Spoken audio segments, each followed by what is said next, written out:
Sveiciens visiem skatītājiem. Mēs tuvojamies jaunam gadam un zināmā mērā droši vien daudz arī jūt, ka kolektīvā līmenī un arī individuāli mēs jūtam tādu lielu pārēju jaunā līmenī. Un tāpēc mēs arī šodien tiekamies ar Irīnu Bērziņu, kas ir kvanta psihologs. Šī būs mana otrā saruna ar Irīnu. Mani sauc Signe Robinsone.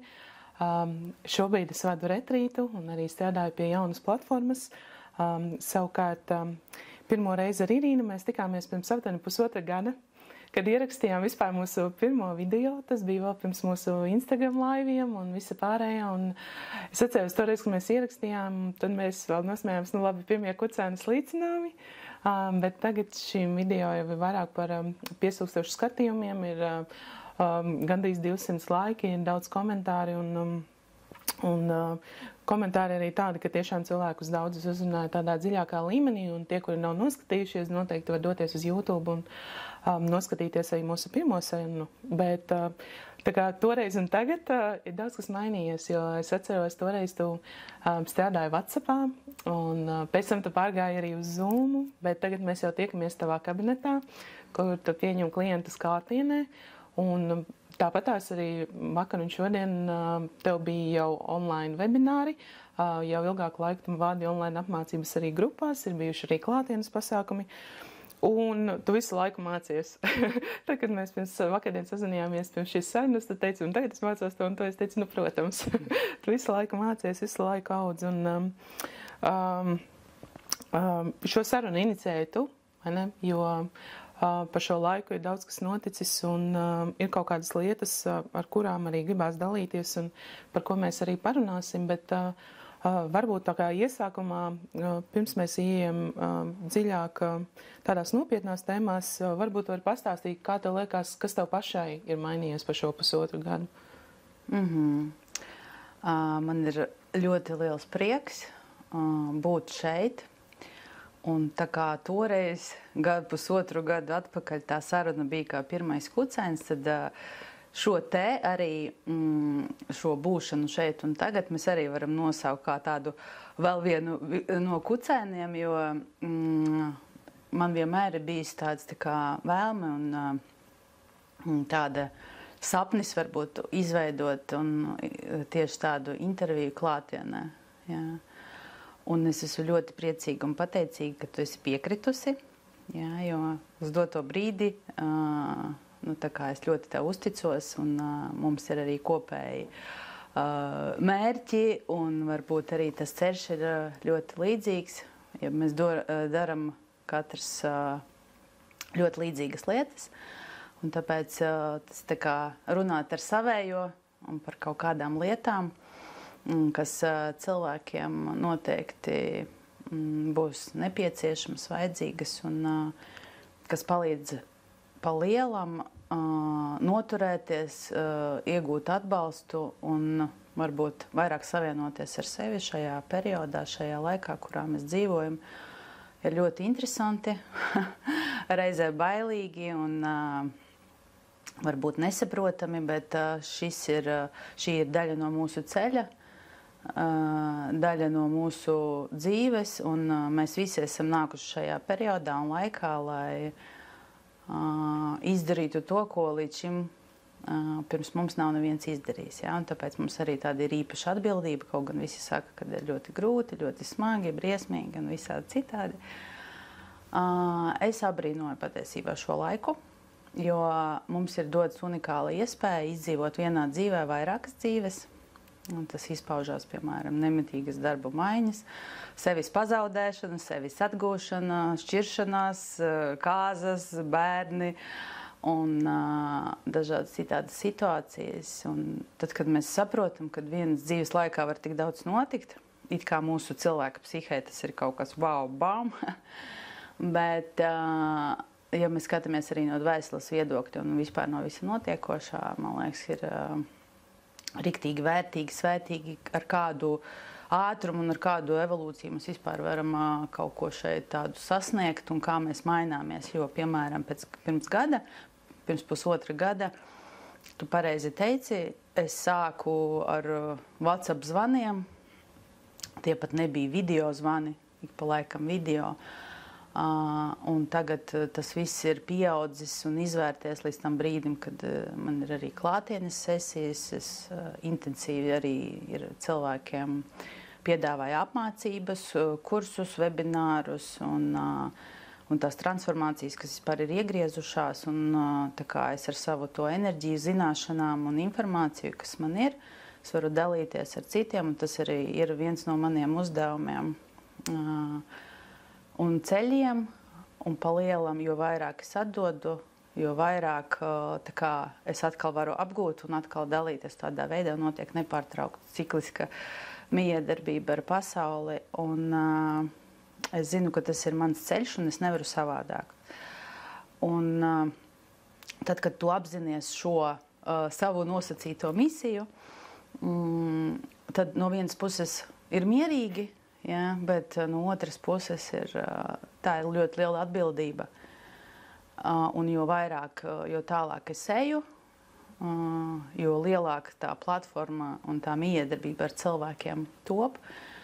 Un līdz ar to arī milzīga atbildība par to, ko es translēju, kā tas notiek. Un, protams, ir nereāla izaugsme, jo pa šo laiku liekas tā kā raķete, tu tur kosmosā šaudies un šaujies. Un tas ir tāds ļoti interesants posms. Un reizē es saprotu, ka tā kā tagad tikai pie darba. Nekā cita, pa lielam, tā kā arī jāmāk sabalansēt. Šis ir tas, ar ko es esmu saskārusies. Tad, kad mēs tikai darbojamies, un ļoti svarīgi ir arī atrast kaut kādus savus balansus un nepazaudēt sevi šajā visā. Es biju to pierakstījis, ka mēs noteikti par to parunāsim, bet tu jau pieskāries ātrāk, un varbūt arī forši ir tā tiešām mēs sākt ar tevi, jo tev arī pavisam nesen bija Instagram posts par tavu transformāciju. Un tu arī vakardienas sarunā runāji, ka tu arī saprati, cik svarīgi arī šis prieks un atpūta, un varbūt tu vari pastāstīt šī izaugsme, tā kā droši vien no malas liekas, paskat, kā Irīnai tur forši, kas te viņai, vai ne, viss tur notiek, klienti aug, viss labi, bet tas noteikti viss nāk caur kaut kādiem taviem iekšējiem upgradeiem visu laiku, caur transformācijām, tas tu vari aizvest un aiziet tik tālu arī, tā kā, cik tu pati esi aizgājusi, bet tas parasti nenotiek tik vienkārši. Un varbūt vari pastāstīt, kas ir tas, vai tās domas, kas tev bija pēdējā laikā un kāpēc tev bija ielikuši šo postu par transformāciju, jo droši vien pie tevis pārsvarā cilvēki arī griežās, kas iet cauri kaut kādām līdzīgām pieredzēm. Un dažreiz man, piemēram, forši arī, kad liekas tas ļoti forši, ka praktizētāji arī dalās ar to, ka nevis viņi tikai tur visu zina, māk un saprot un pateiks, kā darīt, bet ka arī dalās ar to savu individuālo pieredzi un ka tu principā arī ej cauri tam pašam. Varbūt vienīgais tas ir kaut kā ātrāk un kompaktāk, kā tu pati teici, ka tas tev notika, bija dziļi, bet diezgan ātri. Tā šobrīd šajā mūsu telpā ir ļoti interesantas enerģijas, kas pieprasa izmaiņas. Un to arī varbūt var dzirdēt no kaut kādiem citiem channeleriem vai kaut kādiem cilvēkiem, kas saistīti ar astroloģiju un dažādiem citādiem meistariem, jo tās enerģijas mainīsies un mums ir jāmainās līdzi. Mūsu fiziskie ķermeņi transformējās un tāpēc arī dažiem mainās un ļoti daudziem mainās kaut kāda ēdiena paradumi, kaut kādas vēlmes pēc sporta vai pēc kustības. Dažiem tas ir intuitīvi, dažiem piespieda kārtā. Ja, piemēram, cilvēks nejūt sevi, nesaprot un nav saskaņā ar sevi, tad mums ir 3 veidi, kā mūs brīdina. Ja, jeb tādi zvaniņi, tas var skārt sākumā naudas jautājumu, tad ir attiecību jautājumu, tad arī tālāk veselību, ja mēs nedzirdam. Un katram tas ir tā kā individuāli, var arī viss kopā būt, ja nu galīgi cilvēks nedzird un nesaprot. Un šeit ir svarīgi apzināties, ka šis ir laiks par transformāciju. Mēs nedrīkstam tālāk un nevarēsim iet tālāk tā, kā bija. Ja? Un tie, kas domā tagad, kā tur bija labāk, zaļāk un visādi citādi priecīgāk. Ja? Tā ir totāla ilūzija un pa lielam cilvēku dzīvo halucinācijā un iesprūdas pagātnē, jo tā vairs nebūs. Un mums ir jābūt ļoti fleksibliem. Mums ir jāspēj piemēroties, pielāgoties šim laikam. Līdz ar to ir jāsaprot, ka es nosaucu to priekš sevis kā transformāciju, bet citi sauc to par krīzēm. Jebkura krīze ir tava transformācija. Un transformācija, jeb tā nosacītā krīze, ir vienmēr par jauno līmeni. Mēs visi ļoti gribam jaunus līmeņus, ļoti, bet īstenībā mums nav nekāda sapratnes, kas tas ir, tas jaunais līmenis. Un arī es visu laiku uz jauno kaut kur skriet, un respektīvi sanāk, ka ja mēs nesekojam sev, ja mēs neesam saskaņā ar sevi, mēs ļoti varam pazaudēt to savu centru, un visu laiku tikai tiecoties uz jauno līmeni, vēl plašāk, vēl vairāk naudas, vairāk cilvēku, vairāk tur visu kaut kādu labumu, un tu tajā vairāk pazūdi, jo pēc tam tev zūd tas vispār, tas pats tavs centrs, jeb tava misija, jeb tavs mērķis vispār, kāpēc tu to dari, tavs patiesais mērķis. Jo iluzoro mērķi mums ir ļoti daudz, un tad, kad mēs nejūtam vairs sevi, vienīgais veids, kā kaut kādu iegūt balstu, jo tad, kad tu nejūti sevi, tu zaudē pa lielam to savu balstu, atbalstu, un tad tu kļūsti tā kā krēsls ar divām kājiņām. Ja? Un tad mums vajag to trešo kāju. Ko mēs darām, tad, kad mums nav saiknes ar sevi, tad mēs sākam skatīties sabiedrībā, sākam skatīties dažādos, pēkšņi mums tur visādi rīli, visādi meistari, jādara tā un tā un tā. Un tad cilvēks pa lielam sāk darīt to, nejūtot, kas patiesībā viņam ir nepieciešams, un arī pazaudē, it kā meklējot to trešo krēsla kāju, ja? Bet pa lielam tur šādi tā kāja, un arī nav atbalsta, balsta, un tas nozīmē, ka viņš pa lielam paliek tajā savā krīzē, bezspēcībā un tajā nenoteiktībā, ja? Jo ir jāsaprot, cik es priekš sevis esmu sapratusi. Man ir forši, kad piemēram, pastāstīšu par to savu posmu tikko, kas ir noticis, ja? Jo tās enerģijas mainās, transformācija arī fiziska notiek, dažādi vīrusi, kas arī mums ir par transformāciju, temperatūras arī, tas viss ir normāli, un tad, kad mēs pa lielam vērojot savu ķermeni, saprotot to, kas notiek, mēs nepretojamies tam, tad tas ļoti ātri viss notiek. Ja? Un zini, piemēram, maksimums tur nedēļu pagulēs, tā tad tev ir vajadzīga atpūta. Un es savā gadījumā sapratu, ka, piemēram, es līdz tam brīdim nedevu nekādu savu atpūtu. Ja? Es vienkārši, kā saka, skrēju, plašāk, vairāk, ātrāk, ja? Un tad tevi apstādina telpa un saka tā, tagad mēs bišķiņi atpūtīsimies. Ja? Un es ļoti labi redzu tās sekas, ja? Tā kā to likumsakarību, kas ir noticis un kāpēc man ir tā. Un tad, kad tu saproti, tu vairs tam nepretojies, un tas ir numur 1, kas ir jādara. Tad, kad jūs iekrītat kaut kādā krīzē, tad, kad mēs saprotam, ka, kur ir kaut kāda bedre, jo es pati sevī novēroju, ka man gribās aizbēgt. Es jūtu, labi, šobrīd ir tā, man ir skumji, man gribās raudāt, es pazaudēju visas savas jēgas, es vispār neko negribu, varbūt vispār tas, ko es daru, nav vajadzīgs. Ja? Un jā, es arī ar to sastopos, kaut gan it kā man ir diezgan ļoti stabili un skaidri tur, kur man ir jāiet tas, kas man ir jādara, bet arī man ir tādi brīži, tad es iekrītu un es domāju, ka es esmu pilnīgs. Ja? Un es ļoti šajā stāvoklī un situācijā palīdz vērotājs. Tad, kad tu kļūsti pats sev par vērotāju, tas nozīmē, ka tu saproti un jūti. Lai to izdarītu, tev jābūt saiknē ar sevi. Tu jūti sevi, tu saproti, man ir slikti. Prāts saka, piezvanam, kaut kur aizējam, kaut kur nopērkam vai kaut ko, tā kā tu mēģini to sajūtu aizlāpīt ar kaut ko.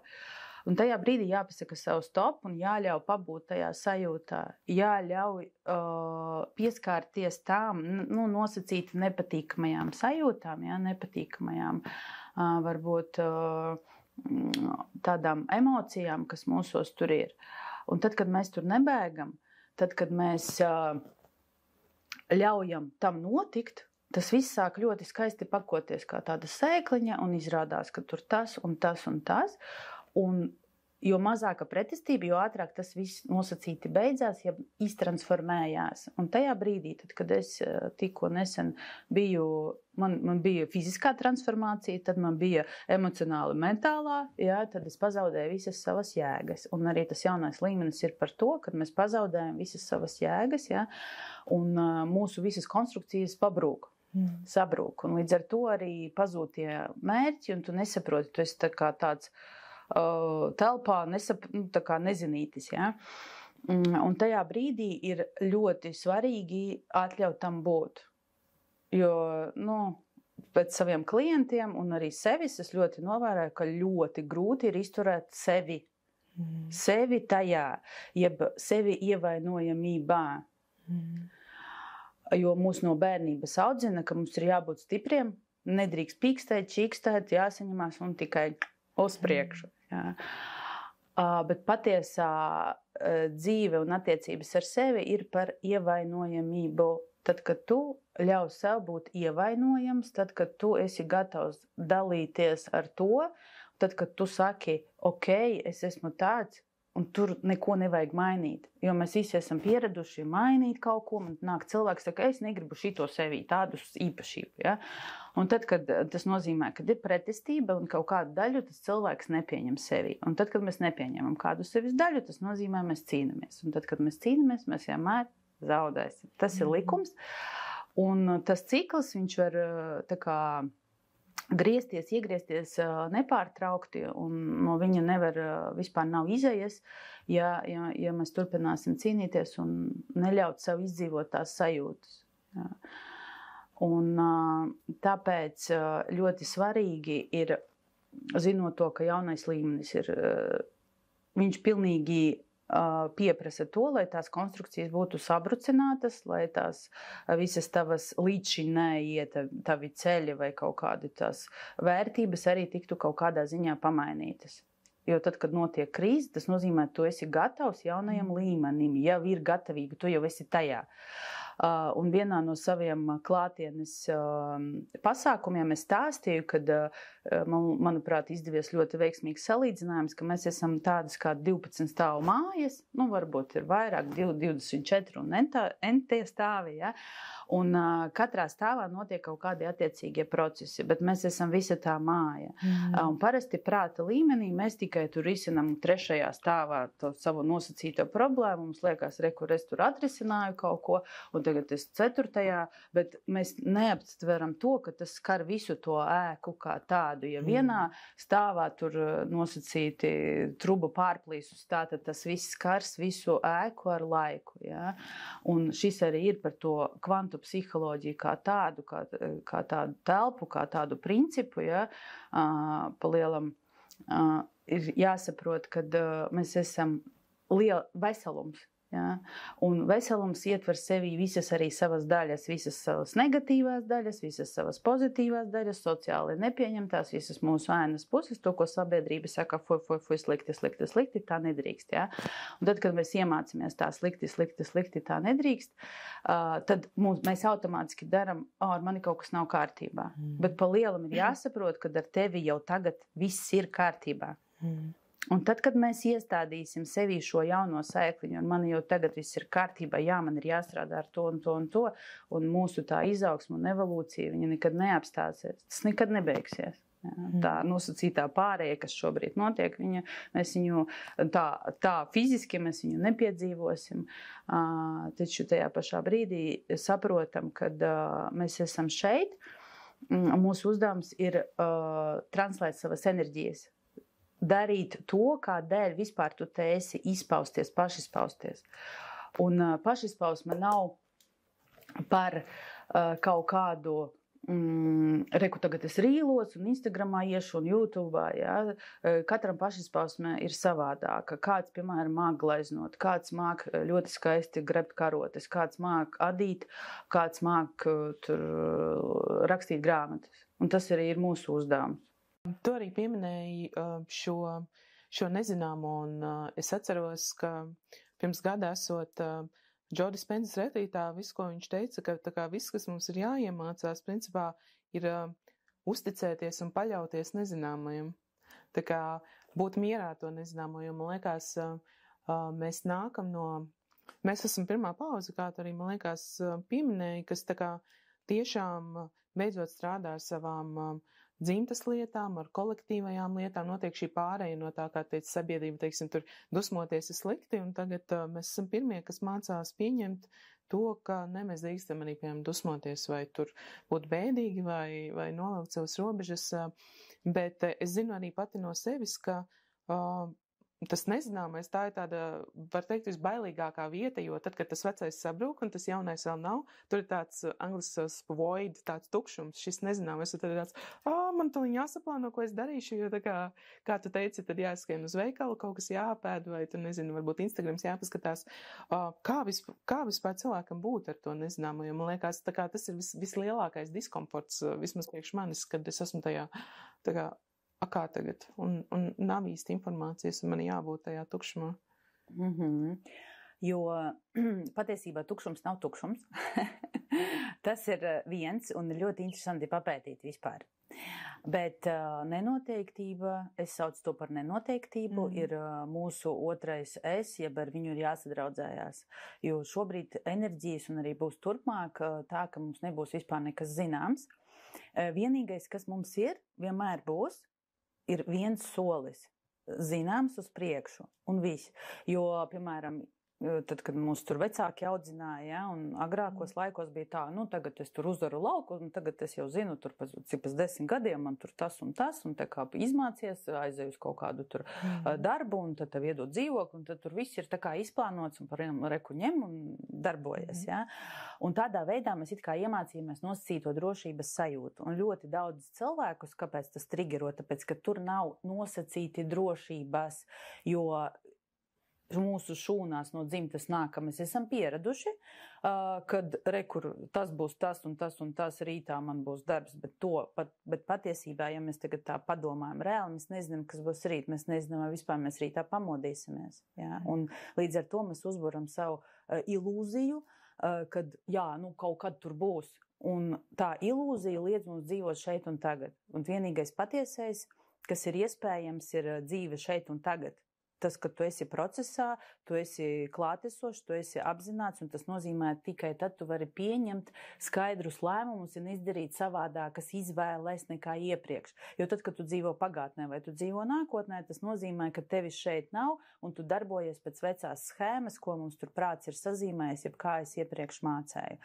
Un nenoteiktība mūsu gadījumā ir tāda jauna enerģija, un uzvarētāji būs tie, nosacīti uzvarētāji, ja?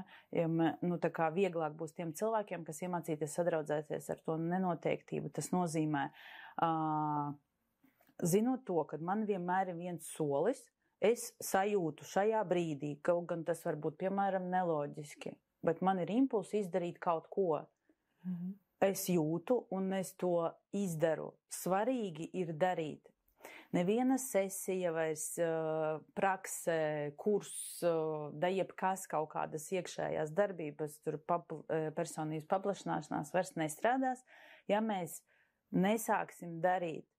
Jo ir ļoti svarīgi uzreiz ieviest to ikdienā, jeb materializēt, iznest to no savā, tad, kad mēs strādājam, piemēram, sesijās, tas skar vairākas tavas struktūras, dažādus tos smalkos ķermeņus. Šobrīd nepietiek vairs vienkārši pālpot, izelpot un, paldies Dievam, izraudāt un iet. Šobrīd uzreiz telpa var pamanīt, kad iedot momentāli pārbaudījumu, jeb kaut kādu testiņu, ja, cik ļoti tu esi izstrādājies, ja, cik ļoti tu esi gatavs iet tālāk. Un tad ir jautājums, vai tu nosacīti izturi nokārtot to eksāmenu vai nē. Bet nevajag satraukties, ja arī kaut kas nav sanācis, ja, tas vienkārši, es saprotu, es izdaru kļūdu labojumus, un tagad es mēģināšu darīt savādāk.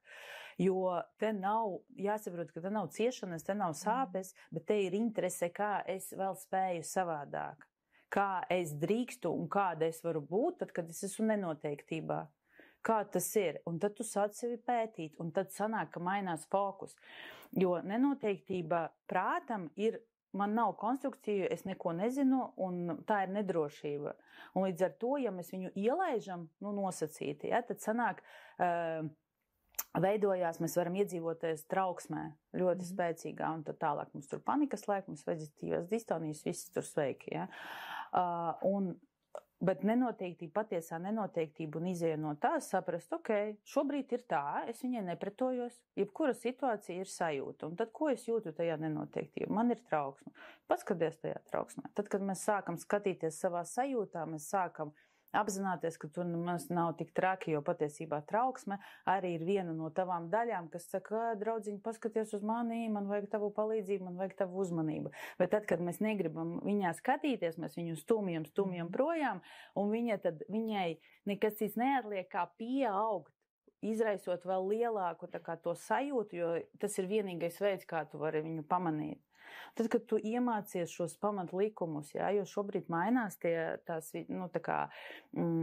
noteikumi kā tādi, un zini, ka, jaunais līmenis ir par krīzi. Tātad tas ir normāli, ja es zaudēju jēgas, ja man neko šobrīd negribās, ja manī ir nosacītais tukšums, ja es esmu tādā, nesapratnē, nenoteiktībā, bet tagad ļoti svarīgi.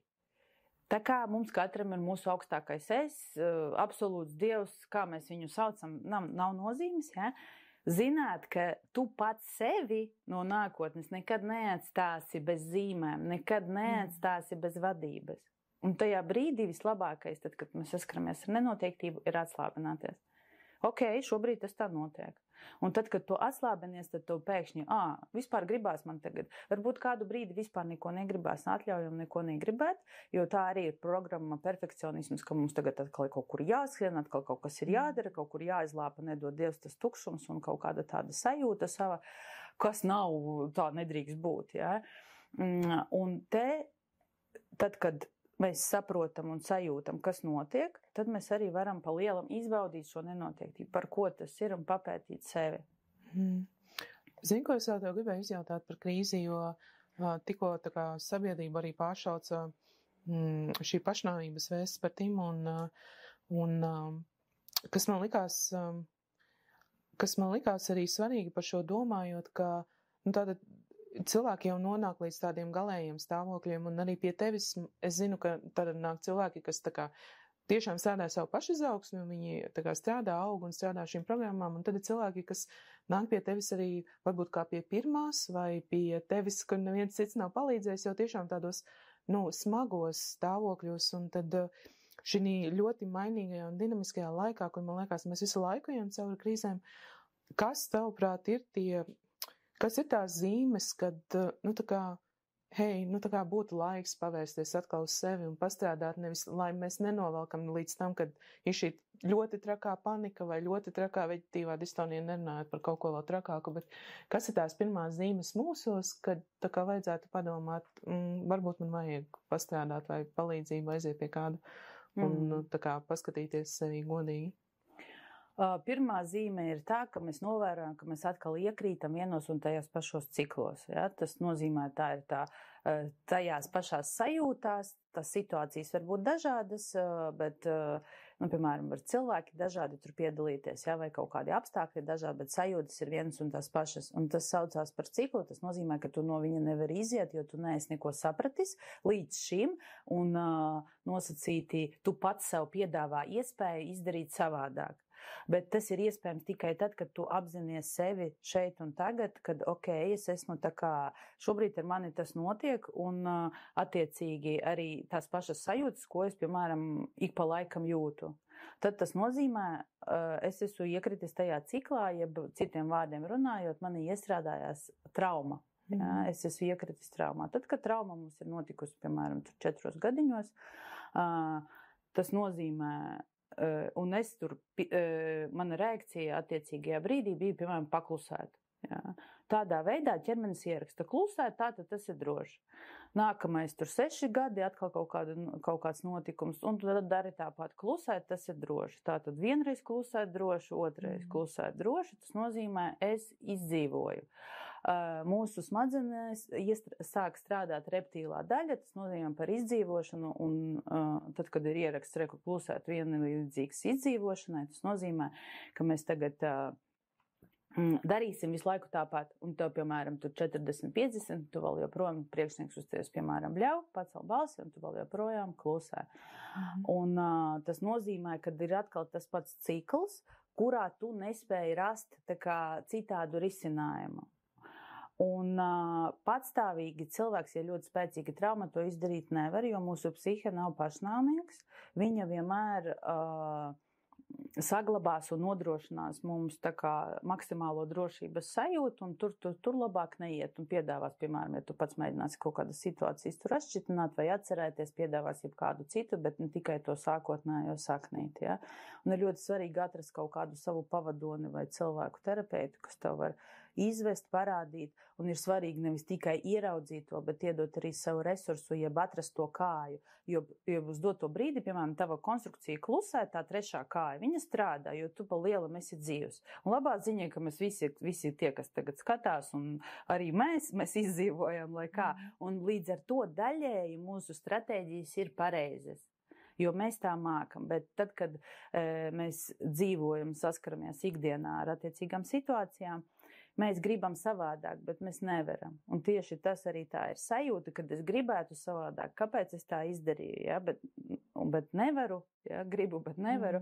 Tas arī ir tas pirmais zvaniņš, tad, kad jāiet pastrādāt. Arī, piemēram, ir kaut kādas bailes, intensīvas emocijas, sajūta, kad man ir bail, tur, piemēram, ļoti gribu. Tas ir tas pats gribu, bet nevaru. Ja? Tad, kad ir gribu, bet nevaru, jāuzstājās. Ja? Un bērnībā tev tur teica, muti ciet, un savādāk tur dabūsi pa dibenu, ja? Vai arī bērns fiziski ir cietis no fiziskas vardarbības. Un tad fiziskajā ķermenī ierakstās sastingt, tātad ir droši, tātad es arī tā turpinu, bet, piemēram, cilvēks viņa misija un uzdevums un grib pamēģināt, piemēram, tur, nezinu, uztaisīt YouTube video vai kaut kādus tur īles, bet viņš fiziski to nevar izdarīt, jo ķermenis burtiski sāraujas.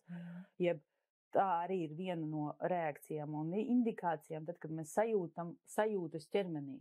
Tur ir nosacīti tie paši instinkti. Gribās aizbēgt, gribās pazust, gribās paslēpties, sastingt vai gribās, piemēram, kauties uzbrukt, dusmoties, bet es to sev neļauju. Ja?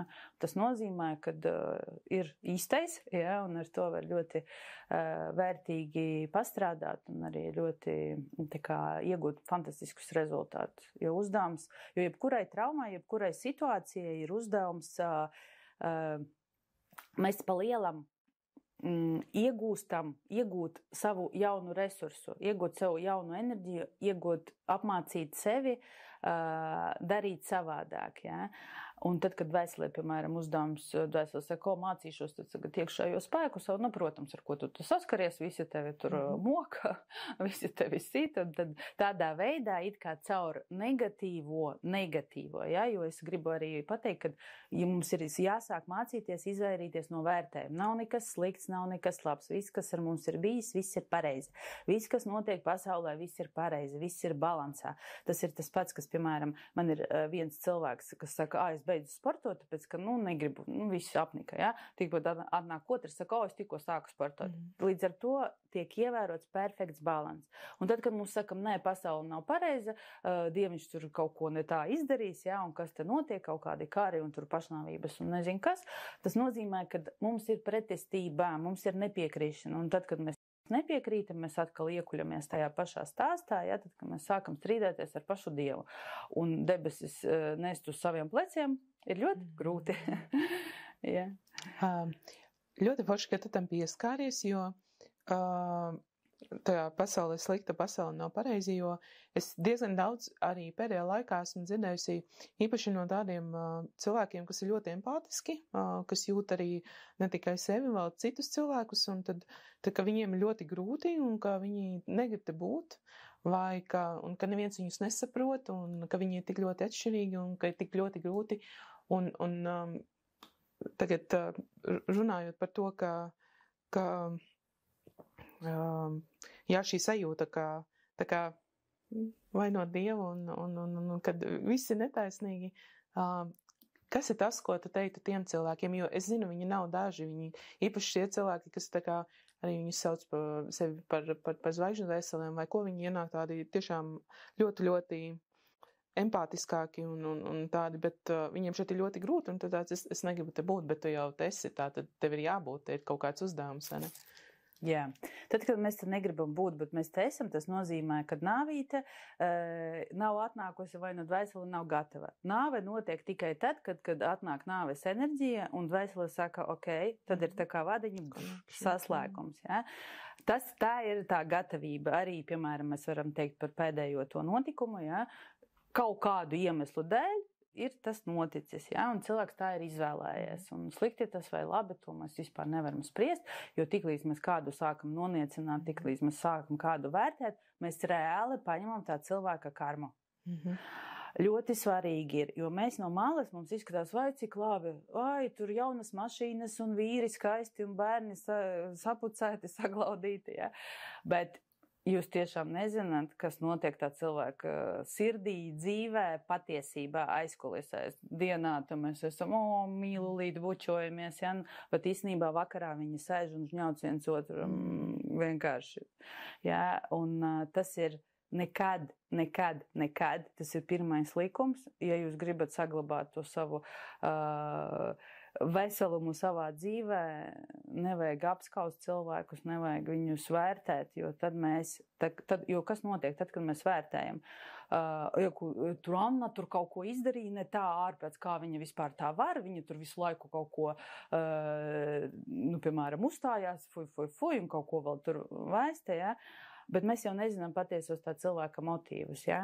Viņam var būt attiecīgs mērķis un uzdevums, un ja viņš to dara, tad viņam tas ir jādara. Un tad, kad tu sāc vērtēt citu, visam saka, tev vajag tādu pieredzīti, lūdzu. Un tad mūsu dzīvē sāk notikt kaut kādas situācijas vai tur kaut kādas līdzīgas, lai tu tieši saprastu, jo tev tak uzdevums, kāpēc viņa tā dara. Tu jau pajautā visumam. Un tad visam saka, lūdzu, tad uzzināsi, kāpēc. Un tādā veidā ir ļoti jāseko sev līdz savām domām un savām sajūtām, jo pa lielam tā pati skaudība ir tas pats, es gribētu arī tā kā man ir, ja? Bet es nevaru to atļauties. Un bieži vien, jebkurš nosodījums ir tas, kad tu redzi cilvēku ēnas puses, kas patiesībā arī ir tavas puses, jo mūsu pasaule ir totāls tevis atspoguļojums, tas ir spogulis, un lai cik tas jau nobružāts teiciens būtu, visa pasaule ir spogulis, es ar katru dienu, ar katru mirkli burtiski apzinos un redzu to, ka tas tā arī strādā. Ja?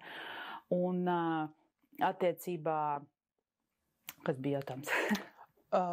Jā, jautājums bija par to, ka es tā kā te neiedaros, mani nesaprotu un es gribu laukā, un tad to aizgāju, tā kā, kad, ja mēs te esam, tad, ja mēs te esam un skatāmies uz citiem cilvēkiem un sāka šie vērtējumi un negatīvās kaut kādas domas par viņiem, mēs kaut kādā veidā savācam arī viņu karmu un paši piesaistam to, kas bija tam cilvēkam. Jā. Un tad, kad mēs, piemēram, nepiekrītam tas, kad notiek karš vai cilvēki tā pret manīm izturās, tas nozīmē, ka es neesmu iekšēji mierā ar to, kas notiek manā dzīvē, bet neko darīt. Es neesmu gatavs arī. Es tikai varu raudāt, čikstēt un pīkstēt. Un tas nozīmē, ka tu iekļūsti ciešanās, un tur, lai kāda tur zvaigžņu dvēsele, no kuras galaktikas, no kuras dimensijas būtu, piedodiet, ja, bet mēs esam uz zemes, mūsu uzdevums ir dzīvot savu dzīvi. Un tad, kad tev ir iedotas attiecīgās situācijas un notikumi, tas nozīmē, ka tu vari ar viņiem tikt galā. Tāpēc arī saka, tev nekas netiks dots, ar ko tu nevari tikt galā. Un tad, kad mēs katrā situācijā iemācāmies redzēt arī plusus, jo jebkur ir plus, mēs dzīvojam duālajā pasaulē, 2 rokas, 2 kājas, 2 acis, tā tad viss pa 2. Tā tad ir plusi un ir mīnusi. Tad, kad man saka, piemēram, klients, es šodien netieku, ja kaut kad man ir ieplānots laiks, man tur, tā kā viss ir ieplānots, saplānots, tā kā man ir ļoti aizņemts, ja.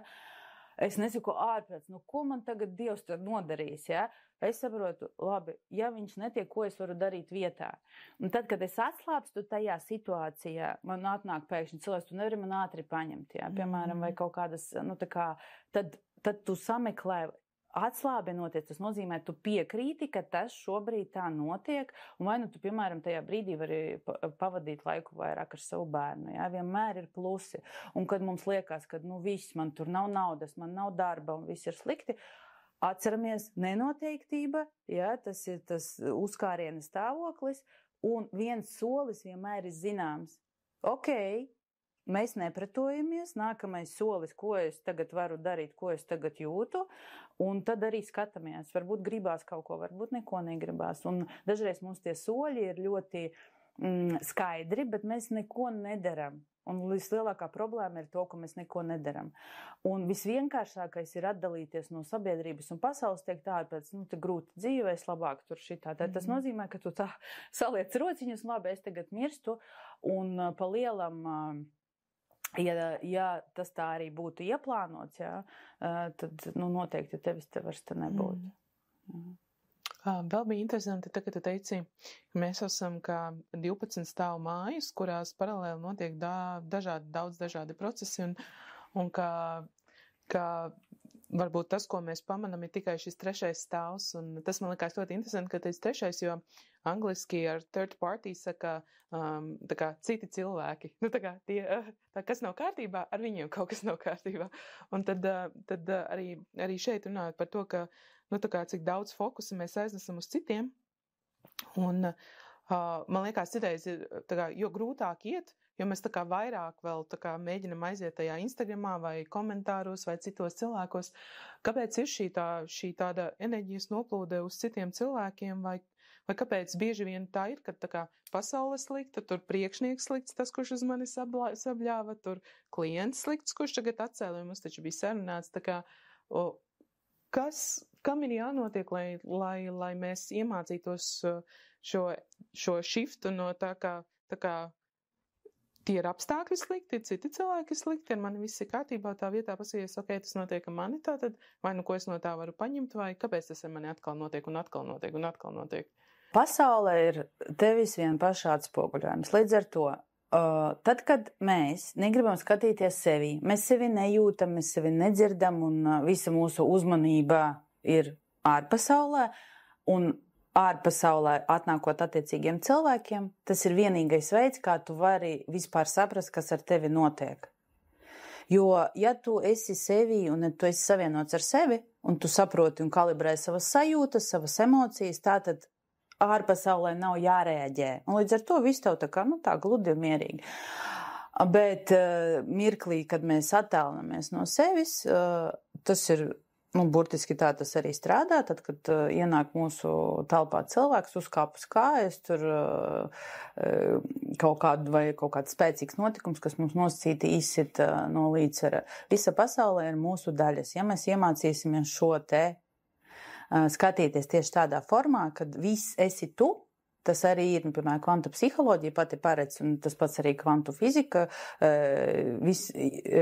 kā saka, es esmu viss un reizē nekas. Ja? Un tāpēc pa lielam, ja mēs skatāmies no tā 12. vai tur 224. stāva, ja, viss ir viens.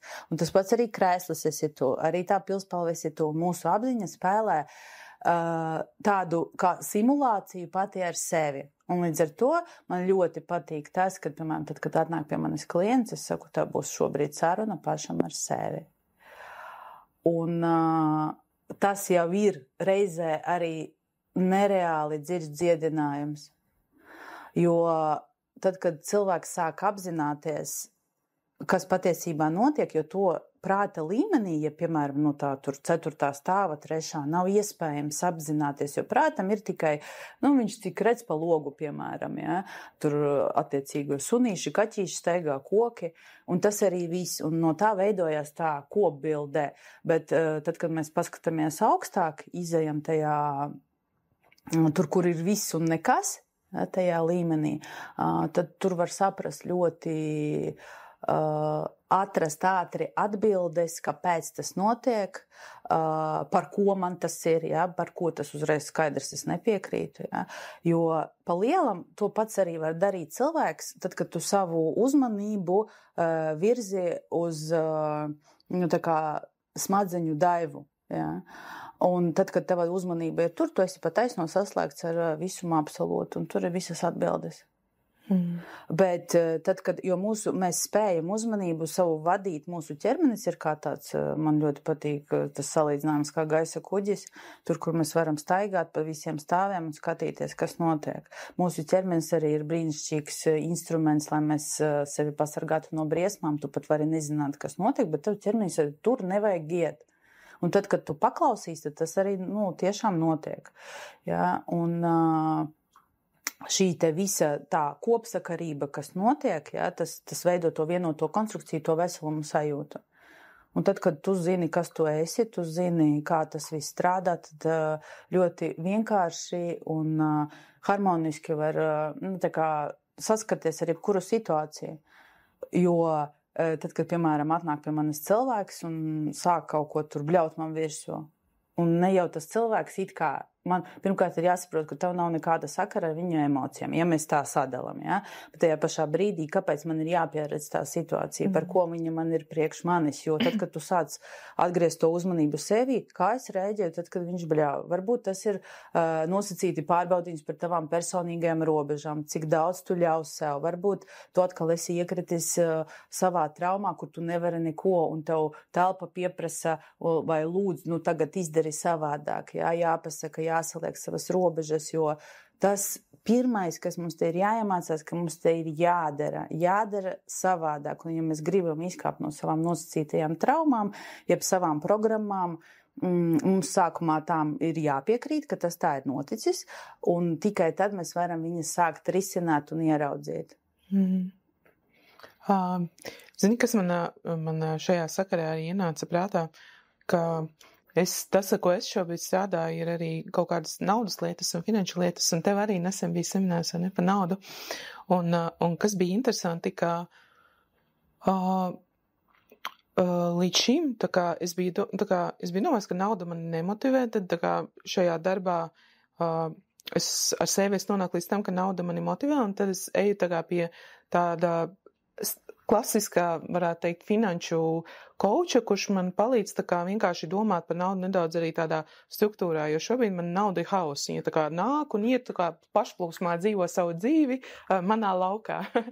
un pie kā es nonācu pati pēdējā laikā, burtiski pēdējās dienās, ka tas ir ļoti dīvaini, jo man pēc veselas struktūras man ļoti svarīga ir kārtība. Tātad man pa lielam dzīvē visur ir kārtība. Tātad man ir darba laiks, bērnu laiks, savs laiks, ģimenes laiks, vīra laiks, un man ir mājās kārtība, ja es taisu ēst, kamēr es taisās, man trauki nomazgāti, visi salikts, visi kārtībā. Un kā tas var būt, ka cilvēkam, kuram patīk kārtība, un ne pedantisms, bet kārtība, ka ir kaut kāda tik ļoti svarīga joma, kurā es šeit es plūstu, jo man patīk plūst. Un es sapratu, ka iepriekš es esmu rīkojusies līdzīgi vēl kaut kādās divas jomās, kas man liekas it's too overwhelming. Tas pārāk liels priekš manis, es to nevaru kontrolēt, tas vienkārši ar mani notiek, un es plūstu. Un nauda ir viena no lietām, ko pēdējā laikā, pēdējo pāris mēnešu laikā, es ļoti jūtu arī laukā, ka notiek cilvēki, kas zaudē darbus, cilvēkiem kaut kādas nodokļu lietas, cilvēki, kas ir izšķīrušies pirms ilgāka laika un it kā sadalījuši mantas, tas šķirtais cilvēks, partneris atgriežās, jo viņš tagad pretendē atkal uz kaut kādu mantu. Tas viss notiek tādā materiālajā arī un naudas plānā lielas pārējas šobrīd. Un tev arī bija nesen naudas seminārs un varbūt tu vari pastāstīt, kā tu redzi un kā arī šī ļoti materiālā daļa, kas ir uz zemes, piedalās arī mūsu transformācijā un varbūt arī uz kurieni tas iet. Jo arī šī garīgajā plānā daudzies nauda nav svarīga, es tikai esmu garīgs, bet mēs esam tajā ļoti materiālajā plānā un kā tu uz to skaties, jo es zinu, ka tiešām šobrīd cilvēkiem tas ir svarīgi un daudzi piedzīvo kaut kādas transformācijas arī šī jomā. Jā. Man ir tiešām ļoti brīnišķīgs kurs. Tur ne tikai seminārs, bet arī kurs. Divas nedēļas mēs strādājam par un ap naudu, ja mēs strādājam pa lielam ar sevi. Jā. Jo sākotnēji tam kursa nosaukums bija Nauda un es, bet tie, kas ir pabeiguši to kursu, visi kā viens saka, nē, tas ir, kursam jāsaucās bija savādāk, bija jāsaucās es un nauda. Jā. Un priekš sevis man naudas sapratne un vispār tā kā sajušana ir mainījusies, un viņa mainās visu laiku. Un jā, mēs dzīvojam materiālajā pasaulē. Tas nozīmē, ka mēs drīkstam gribēt naudu, mēs drīkstam gribēt jebkādas lietas, un mūsu ķermenis ir fizisks, viņam patīk skaistas blūzītes, viņam patīk skaisti džemperīši, palagi, ērti krēsli, foršas mašīnas un visi. Ja? Bet visam ir jābūt balansā. Un nauda kā tāda ir enerģija, un tieši tas pats, kas gaisa. Bet tavs, piemēram, to, ko tu stāstīji, ja, tad, kad tu tur, tā kā nepiedalos, bet viss tur notiek, ja, tas liecina par to, ka tajā brīdī sāk strādāt dzimtas kodi, ja, šūnas, kas ir aktīvas, un tas nozīmē, es labāk tur neskatīšos, jeb tā kā neesmu līdz galam gatava saskarties ar to, un tādā veidā it kā tevi pasargājot. Kas attiecīgi dod tev tādu neiesaisti, bet viss jau notiek. Ja? Un te ir noteikti šī tēma ir visiem ļoti svarīga, tāpēc, ka, ja mēs paskatāmies no saviem senčiem, visiem ir bijušas kaut kādas tur naudas problēmas, kaut kādas tur izdošanās, neizdošanās, un arī ir arī nāves, ja, piemēram, dzimtās, ja, un dažādas nepatikšanas, un nauda mūsu šūnās rada trigeri. Un tāpēc tādu milzīgu pat atbildības sajūtu. Jo vairāk naudas, jo lielāka atbildība. Bet cilvēki jau to nesaprot, tu gribi 10 000 mēnesī, un tā, ko tu darīsi, kaut ko tur ceļoši. Ja? Pa lielam mēs tur, labākajā gadījumā mēs tur pusgadu noceļosim, jo ceļošana arī īstenībā nav atpūta. Ceļošana ir darbs, un mūsu smadzenes pa lielam neatpūšās ceļojot, ja? Jo tas ir tā kā citas vides maiņa, un fizioloģija mūsu pieprasa visu laiku būt tādā tā kā nosacītajā stresā. Līdz ar to tā arī ir ilūzija. Priekš manis nauda ir enerģija kā tāda, kas ir pietiekama. Jāsaprot, ka nauda reāli beigties nevar, bet mūsu šūnas un mūsu galva, mūsu iepriekšējā pieredze, piemēram, no vecākiem, ja mēs tuvāko savu apkārtni ņemam, ja, viņa saka kaut ko citu. Tu vari pazaudēt naudu, ja? Kā tu jūties, ja tu tagad atdosi naudu, vai tev tagad noņems naudu, vai tur bagātnieki tikai daudz pelna, ja? Es tur nedrīkst. Tur dažādas ir entās programmas, ar kurām mēs arī kursā tā kopā, tā kā masveidā strādājam, un tur pa lielam nauda ir attiecības ar sevi.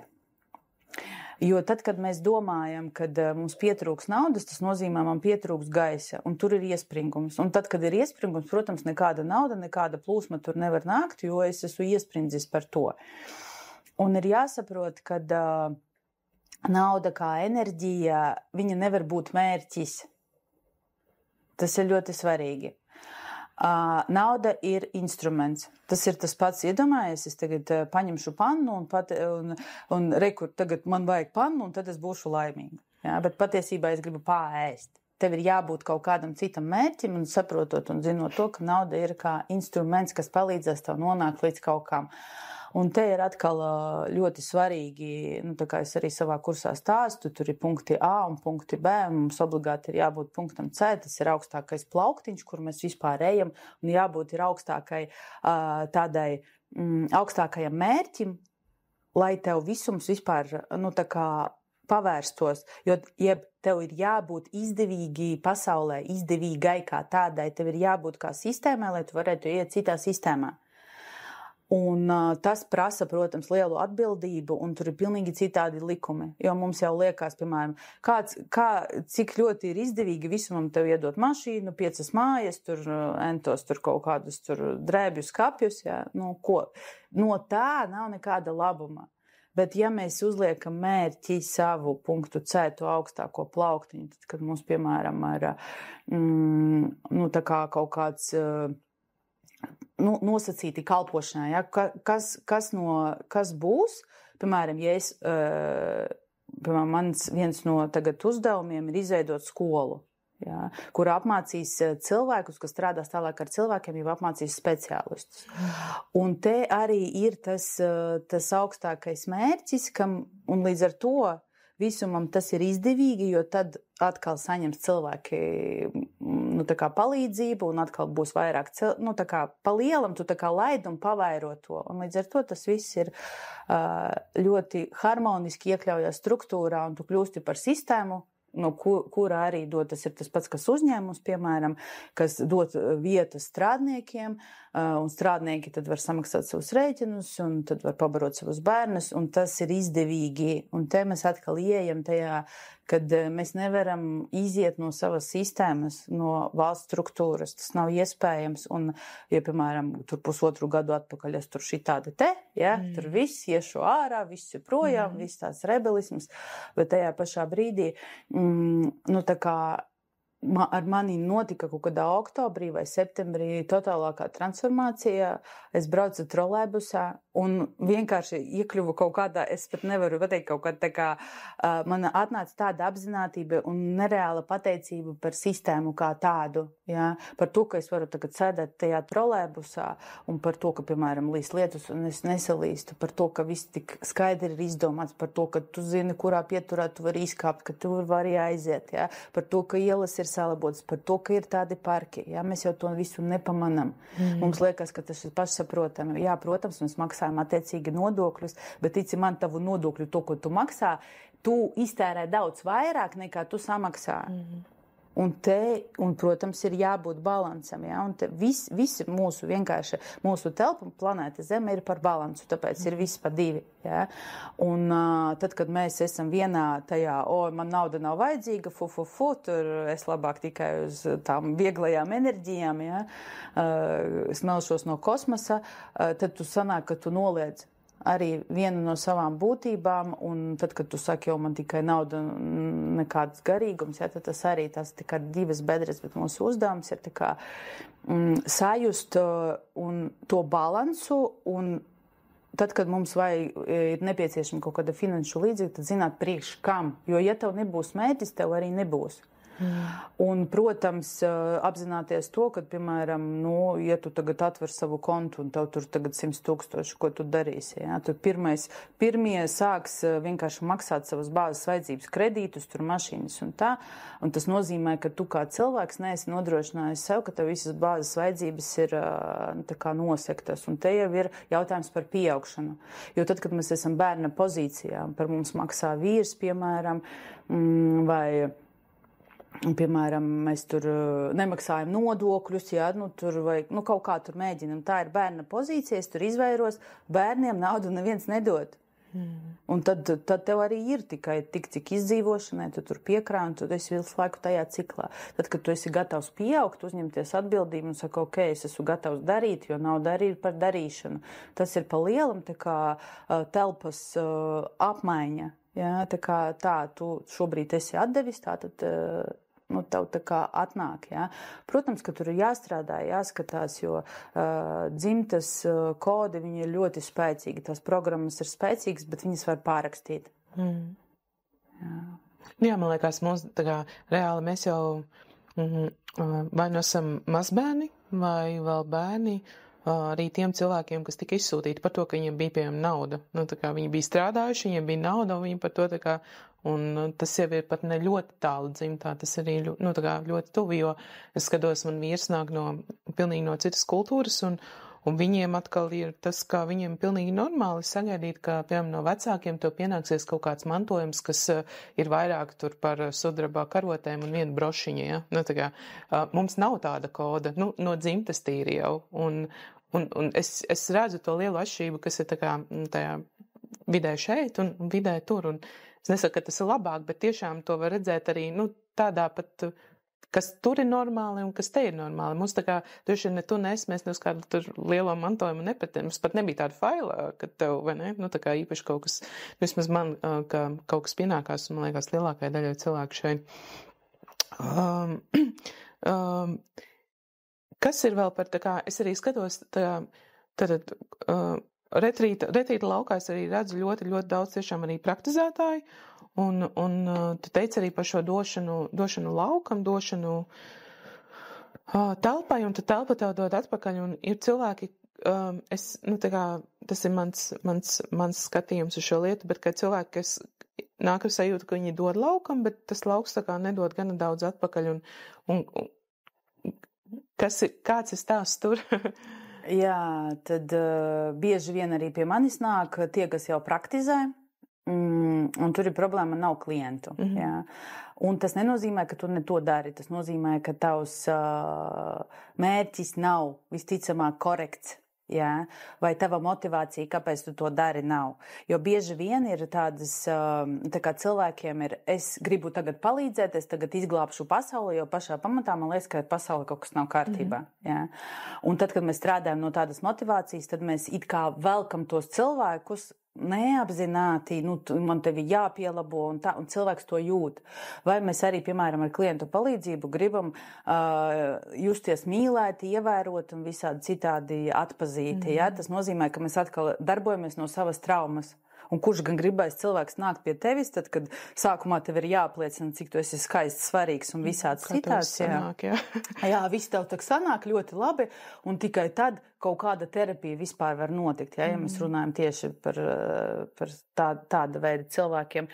Bet telpā, tad, kad mēs, piemēram, gribam kaut ko, kur es esmu gatavs tur cilvēkiem piedāvāt savus pakalpojumus, bet kaut kādu iemeslu dēļ pie manis nenāk cilvēki, tur varbūt tas ir, ko es tikko minēju, ka tur varbūt motivācija vai tas mērķis nav īstais, jā, kāpēc es to daru, priekš kam? Es gribu palīdzēt cilvēkiem, priekš kam tu gribi palīdzēt cilvēkiem? Jā, un tad, kad tur parūkās dziļāk, tad tur var paskatīties, vai tur ir īstenais tas dvēseles uzdevums, jā, vai īstenais tas mērķis, vai arī tur kaut kas bišķīt samiksēts, un to neapzināti enerģētiski cilvēki jūt, un tāpēc arī viņi nenāk. Vai arī, piemēram, nav spējas notranslēt to, ko es daru, jā, līdz galam, un tur visticamāk, ar ko es saskaros, ir neticība sev. Un vēl viena problēma ir motivācijas trūkums. Ja cilvēki cenšas iet pēc rezultāta, tagad es pelnīšu kaut kādu lielo piķi un būs man tagad ļoti daudz klientu, bet pa lielam tā nav motivācija. Tad, kad mēs uz klientiem uzliekam savas nosacīti nerealizētās vajadzības, ja, un tad cilvēks arī jūt attiecīgi spriedzi. Ļoti daudzi speciālisti, jebkādā sfērā pieredz arī to pašu, par ko es jau iepriekš minēju, neticību sev, kas nozīmē, kad es it kā translēju, kad es esmu meistars, bet es neesmu savienojumā, es pats neticu sev, kad es tiešām to varu. Un to ļoti, ļoti var nolasīt. Tas ir ļoti svarīgi. Un te ir jāstrādā speciālistam, tad, kad, ja tu pamani to, ka tas arī notiek, es it kā īsti nevaru nokalibrēt sevi, jo, piemēram, Anna tur ir labāka, vai 150 tādu cilvēku, vai kā es tagad prasīšu kaut kādu adekvātu samaksu, kā vispār, kā par samaksām vispār, tas ir atsevišķa tēma, kā var to enerģijas apmaiņu noteikt. Ja? Un tas nozīmē, ja cilvēkā nav pašpārliecības vai savienošanās ar to patieso viņa uzdevumu, un viņš mēģina translēt cilvēkam to, ko viņš ir iemācījies, tur vienmēr būs rezultāts, būs pa lielam viņš tendējās, un viņam ir nepieciešamība pēc kaut kāda rezultāta. Un tas nekad nebūs tāds tīra miedarbība. Un svarīgi ir šajā visā tajā situācijā, tad, kad mēs redzam, piemēram, nav klienti vai kaut kas tur neiet, paprasīt sev, kāpēc es tieši to daru un par ko es esmu, ko es gribu patiesībā notranslēt. Jo tad, kad mēs ejam un daram no sirds, tur nevar nesanākt. Cilvēki nevar neatnākt.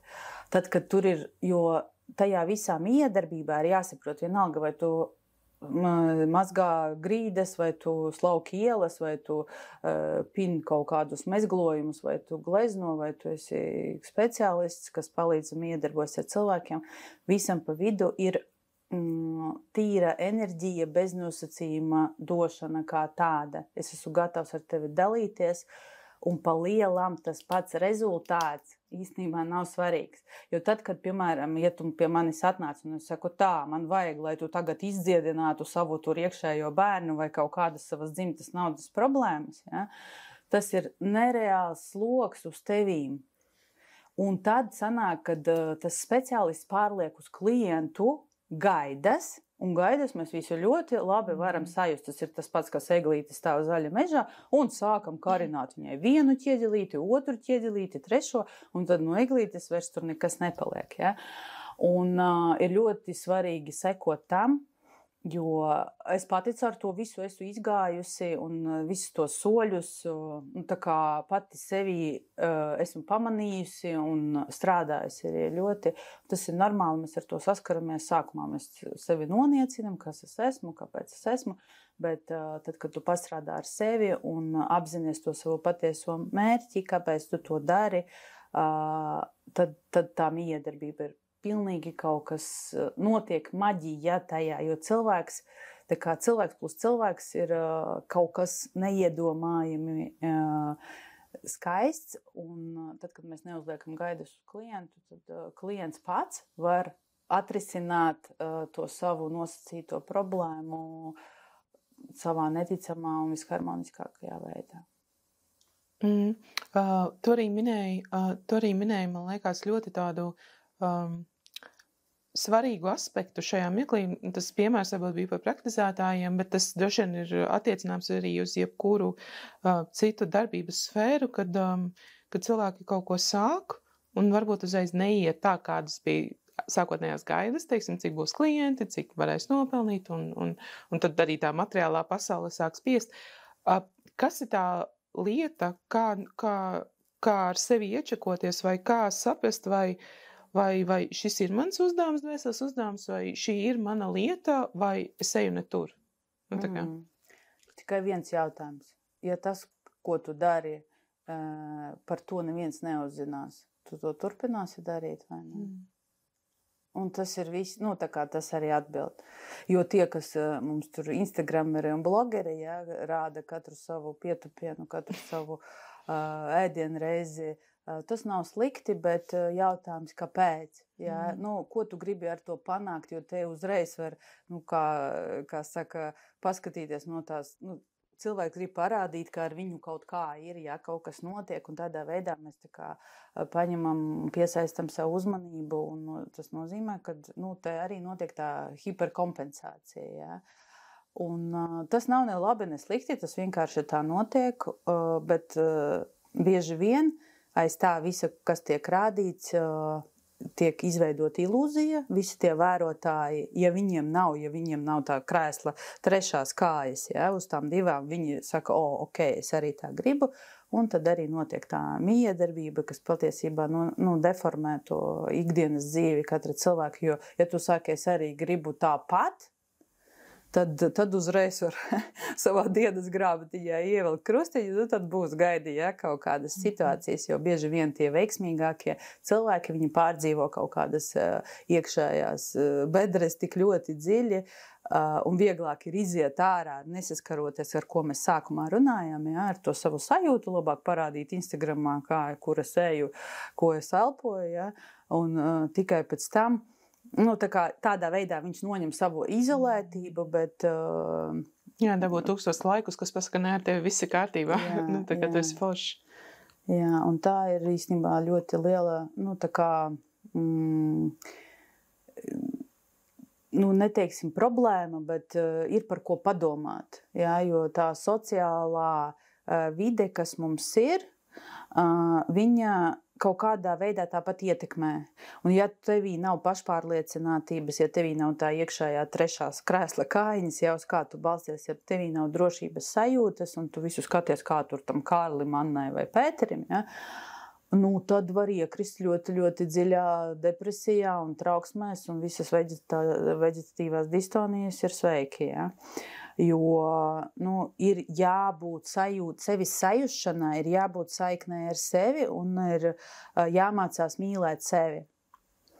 Tikai tad, kad mēs jūtam sevi, mēs sākam saprast, ok, ko es šobrīd jūtu, tas nozīmē, ka es jau pievēršu savu uzmanību, jo vienīgais svarīgākais cilvēks šajā pasaulē esi tu pats sev. Neviens cits, tas ir visi ilūzijas, jā, arī tie bērni un vīri, tas viss ir tikai pa lielam izveidoti tavas apziņas tēli, kas tev palīdz augt un attīstīties. Jā.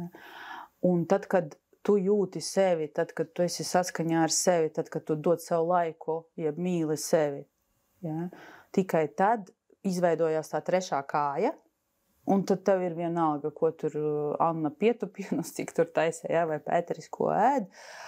Tu vari, protams, vērot un skatīties, bet bieži vien atkrīt vajadzība to darīt, jo tev vairs nav interesanti.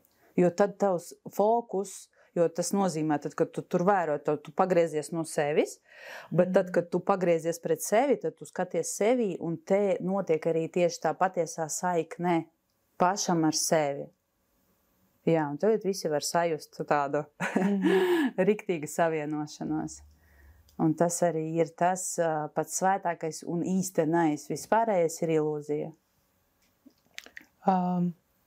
Cik vispār ir šobrīd cilvēkiem viegli paskatīties uz tevi? Es pieņemu tie, kas strādā ar sevi ikdienā, tiem varbūt diezgan skaidrs, par ko tu runā. Bet pie tevis, kā jau arī runājām, nāk cilvēki, kam varbūt šis tāds īstenībā pirmais pieturpunkts, kur viņš ir gatavs paskatīties uz sevi un cik viegli vai grūti vispār ir nonākt tajā kontaktā mūsu pasaulē, kur mēs esam ļoti tendēti skatīties uz āru. Tā kā visu laiku ejam uz toleti ar telefonu, ēdam ar telefonu un viss notiek ar telefonu. Ļoti reti atnāk cilvēki tie, kas ir vienkārši gatavi paskatīties, jo viņiem ir pēkšņi radusies interese, kad es gribu papētīt sevi. 99,9% ir tie, kas saskarās ar ikdienas situācijām, un tās situācijas jau sāk skart naudu, attiecības vai finanses, sāk skart naudu, attiecības vai veselību, un tas nozīmē, ka tevi jau telpa tik ļoti saspiež, kad pa lielam, ja, vairs neko nedarīt nevar. Un tad ir, protams, jau ir intensīvāk, es neteiktu, kad ir sarežģīti, jo es vienmēr esmu par to, ka cilvēkā ir visas atbildes. Mūsos katrā ir visas atbildes par to, kas notiek ar mūsu dzīvēm. Bet kāpēc viņas tā neatnāk, kā mēs ļoti gribētu? Ja? Tāpēc, ka vēlreiz mūsu, piemēram, uzmanība dzīvo vai nu pagātnē, vai nu nākotnē, vai nu mēs esam kaut kādā tur ārpus sevi sociālajā kaut kādā platformā, un mums ir ļoti maz kontakta ar sevi, kas ir vienkārši primārākais, jo sākumā mēs mainam sevi, un tikai tad mainās mūsu ārējā pasaule. Sākumā mums aiziet spriedze, un tikai tad pēkšņi visi cilvēki man nāk un smaida un saka, cik forši viss ir. Ja? Un tad tu saproti, ok, ar mani šodien viss ir labi. Ja?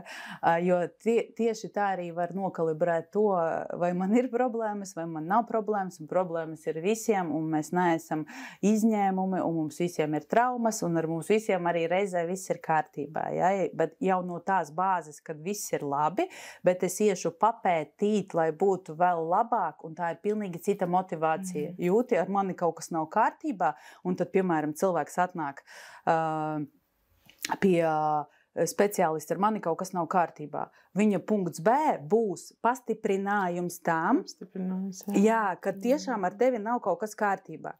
Bet ja mēs ejam uz punktu C un padomājot un pajūtot, ar tevi nav kārtībā un kā tu gribētu, tu tur, piemēram, es gribētu vairāk tur brīvības, kaut ko, tā kā vairāk saiknes ar sevi, tad tur mainās pilnīgi tas A un B, tad tu uzreiz ej uz C un līdz ar to ir iespējams atrisinājums.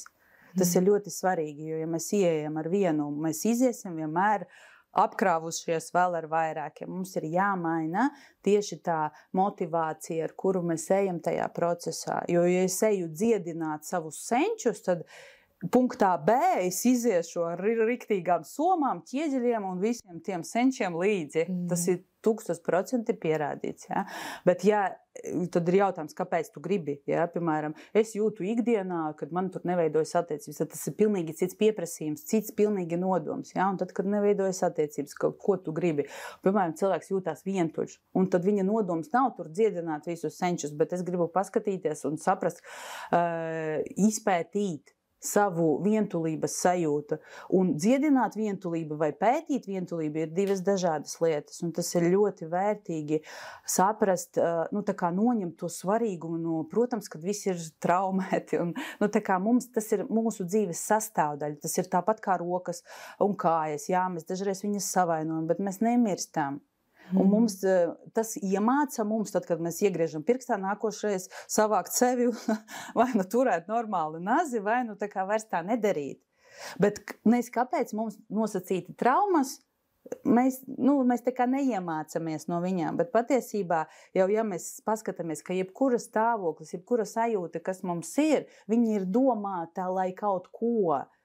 Un tad, kad tu vairs no viņām nebeidz, no tām sajūtām, tad, kad tu esi tajā un esi gatavs iepazīties ar to sevis daļu, kura kaut kād ir atdalījusies, un viņa jūtās sasodīti vientuļā, un viņa ļoti grib atpakaļ pie tevis, un tad, kad tu esi gatavs tā kā savienoties ar viņu un iepazīties, tad tur notiek pilnīgi kaut kāda maģija. Jā, un tad tur nav svarīgi, tur senči, vecāki, dzimtas un nezinu kas, tur vienkārši tu satiec pats sevi. Un tas ir arī tas, uz ko mums visiem ir jāiet.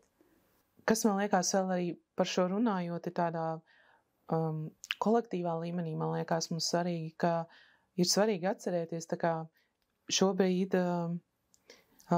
es strādāju ar sevi, tu strādā ar sevi, droši vien lielākā daļa no mūsu skatītājiem arī strādā ar sevi vai domā strādāt ar sevi, ja jau viņi mūs klausās, bet kā mēs tiešām esam arī tādā kolektīvā līmenī tik lielā mērā, man liekas, apjomā pirmās paudzes, kas tiešām paskatās uz sevi. Tā pavisam nopietni, jo, teiksim godīgi, droši vien mūsu vecvecākiem vispār nebija laika, jo viņi jau 6 bija laukā un, tur rukāja līdz vēlai naktī, un tad jau bija pārgurums, un ka mēs esam, un ka dot sev arī to laiku, un telpu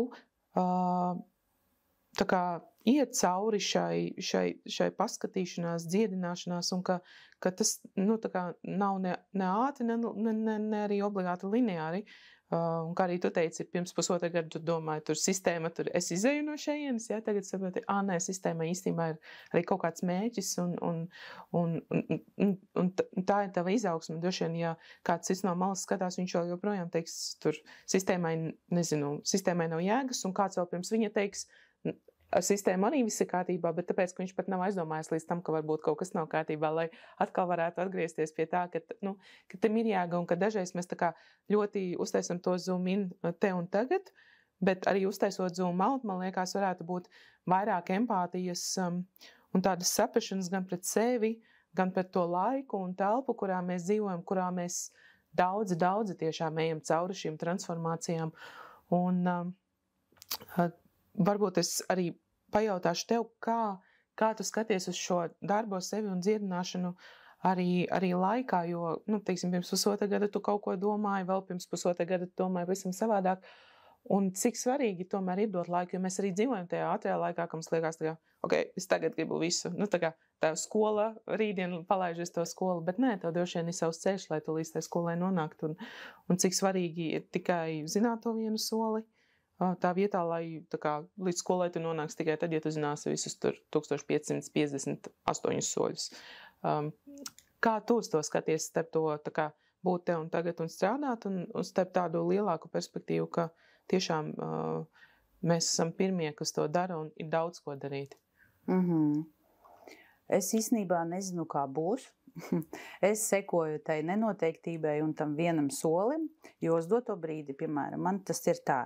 Es nevaru nestrādāt ar sevi, tāpēc, ka man profesionāli ir nepieciešams arī tā kā ikdienā papildināt gan savas zināšanas, gan arī paskatīties sevī dziļāk un saprast kaut kādus notikumus, kas ar mani notiek. Ja? Jo man kādā kursā kāds paprasīja, Irīna, ja tu saki, ka visi esam mēs, tad jau visi klienti arī ir par tevi. Es teicu, jā, visi klienti ir par mani un tās ir manas pašas daļas, bet tikai tad, ja man tā daļa attiecīgi kaut ko spoguļo vai parāda vai kaut kā aizskar, un tas nav tā kā tas cilvēks, man uzreiz ir tā, ka man ieslēdzās vērotājs, un es saprotu, ka tam cilvēkam ar to nav nekāda sakara. Ja? Tikai tad es jūtu, ok, kaut kas ir norezonējis, un tad es eju terapijā un paskatos, par ko tas ir priekš manis. Un tiklīdz tu to transformē attiecīgi, ja, paņem no turienes resursu, tad, protams, viss mainās. Un līdz ar to tā arī ir tā personīgā evolūcija, kas notiek visu laiku. Un tās krīzes ir apstiprinājums īstenībā. Tagad ir ļoti forši paskatīties uz krīzēm kā plusu. Tas ir kā apstiprinājums tām, ka tu audz. Un tad, kad tu saproti, sveiki, bedra, tad uzreiz ir jaunais līmenis, un tad parādās interese. Manas vadlīnijas šajā telpā šobrīd uz doto brīdi ir prieks un interese. Un, starp citu, pēdējā bedrītē savā sveiki bedra, ja, es esmu sapratusi, kad es esmu aizmirsusi, kā priecāties. Jo es visu laiku skrienu kā vāvera ritinī, to vajag paspēt, to informāciju, un viņa vēl nāk un vēl vairāk un vairāk. Un te starp laikā mēs ar tevi runājām, ka man enerģētiskā kapacitāte ir pa šiem gadiem pieaugusi nereālos izmēros. Līdz ar to arī informācija un tas, ko es varu iedot cilvēkiem, ir ļoti daudz. Un es saprotu, ka ne visi var paņemt to, ko es dodu. Bet tā kā es netendēju, man nav tāds mērķis uz rezultātu, ja, tagad visi man apgaismosies, izdziedināsies un es neesmu dieviņš, es uzreiz šo te kronīti, ja, visu savu noņemu, un es atceramies, ka mēs esam tikai cilvēki. Tāpat kā mūsu vecāki ir tikai cilvēki, bet mēs viņiem savā bērnībā esam piedāvājuši dieva vietu. Un līdz ar to mammai jābūt tur tādai, tētim tādam, bet kur tad cilvēciskums? Un jā, viņi kā cilvēki, kā personības bija attiecīgi. Bet tādi viņi ir, bija, un viņi nemainīsies. Tā kā tam nav nozīmes viņi dzīvi vai miruši, tā kā nosacīti miruši, ja, jo viņi vienmēr būs mūsu laukā, mūsu asinīs un šūnās un kaulos. Un tad, kad mēs saprotam, ka viņi ir cilvēki, un tagad es arī cilvēks, tad es sev atļauju arī būt par cilvēku. Un man saka, tu taču terapejs, tu taču nedrīkst tur kaut ko tur dusmoties un bļaut. Es esmu cilvēks, ja, un man arī ir emocijas, man arī ir sajūtas, un tas viss ir ļoti, tā kā sasaucās ar to pašu, ko mēs sākumā runājam par to veselumu. Tev ir jāapzinās sevi, ka tev ir vairāki stāvi, un viss ir normāli, un katrā notiek attiecīgie procesi, nenoliedzot ne materiālo pasauli, nenoliedzot to pašu arī, piemēram, seksuālo dzīvi, ja, nenoliedzot arī, tā kā kaut kādus mentālos procesus, kas ir prātā, jo mums Irīna, kā beigt domāt? Vai kā es varu tur salabot savu prātu vai vispār nedomās? Un tad uz laika ielu, ja mēs tur varam salaboties. Jā. Un tā kā tas ir tas veselums, ka tu esi viss, bet mēs esam līdz šim brīdim, jo iepriekš, tā kā, piemēram, senči, viņam bija jāizdzīvo. Ja tu nevi par lauku, tad tu ziemā visi nomirst. Un tas ir, tā kā izdzīvošanas līmenī. Viņi dzīvoja 3. stāvā, pieņemsim, ja? Bet mums ir iespēja šobrīd apzināties un aiziet līdz tam brīdim, tad, kad mēs esam visa tā ēka, kura stiepjās un viņai nav gala vispār. Bet atverās tikai katreiz jauns un jauns līmenis. Un tas ir ļoti vērtīgi sevī burtiski iebūvēt. Būvējam, skatāmies un pētam sevi. Tas ir, un tad pilnīgi dzīve savu, kas man šodien sagaida, ja? Jā, un uz tā senču pamata, tad, tā kā, ja tev atvērās 12. stāvs un 12. līmenis, tas nenozīmē, ka tev jāpaliek tikai tur. Tu esi tā pilna māja, tev jānoiet arī līdz tam 3. un arī šis prieks, šī, nezinu, bauda, šis viss, kas ir būt cilvēkam, viss, kas ir būt ķermenī, un ka to visu integrēt, nevis tā kā tas bija 3. Tagad es zinu labāk, jo es dzīvoju tikai 12. Jā, tas ir ļoti svarīgi visu to apvienot, jeb sasaistīt to sistēmu, jeb nevis tur tā kā, reku tikai abos forši, bet rekur ir ABL, no kuras tu vari tā kā iegūt attiecīgos resursus. Un tad arī tas ir plus tev, tavā ikdienā, ko tu vari izmantot, ir tavi resursi.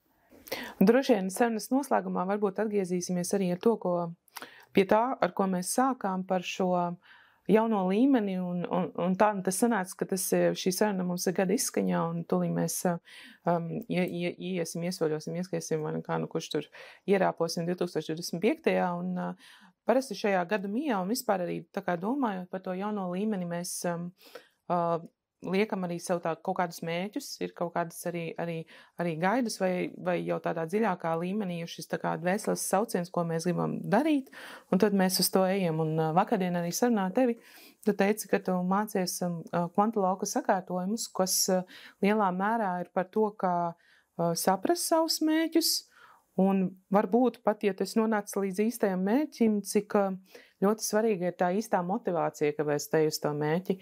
Un varbūt tādā sarunas noslēgumā, un tiešām noteikti būs cilvēki, kas rakstīs plānos arī tieši tādā šī periodā, varbūt vairāk nekā parasti, varbūt kas ir tavs teikavējs, kādi ir tie ieteikumi, kā vispār par to domāt, lai tas ir saskaņā ar tādu mūsu dziļāko būtību un varbūt vispār to dvēseles uzdevumu, kāpēc mēs esam šeit. Sākumā ir jāsaprot un jāsajūt, jāapzinās tas, ka nav nekā neiespējama. Un tad, kad mēs atļaujam, jo ļoti daudz neļauj nemaz tā kā pieļaut par to domu, ja, kad, kā tad tas ir, es tikai par to. Mēs nekad nezinām, kas ar mums būs rīt, vai mēs vispār būsim rīt.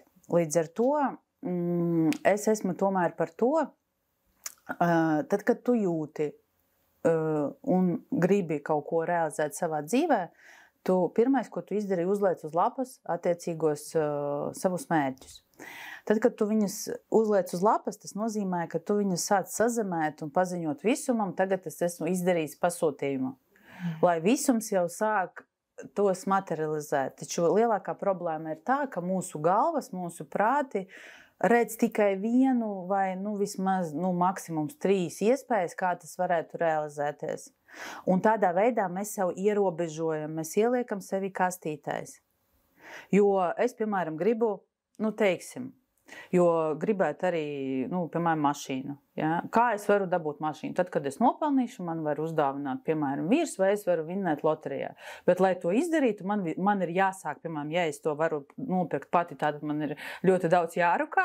Vīram tur jāatnāk kaut kādam bonusam, vai viņam tur daudz jāstrādā, vai loterijā, jo man vismaz ir jānopērk kaut kāda biļete. Ja? Tad ir kaut kādām darbībām noteikti jāseko tam, lai tas notiktu.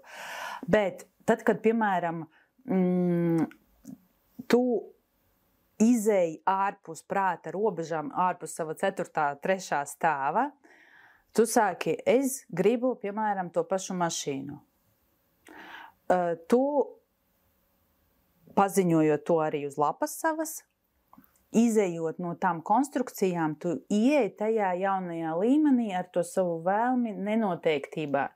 Tas nozīmē, ka tu viņu palaid, un esi gatavs jebkam, kas ienāks tavā laukā.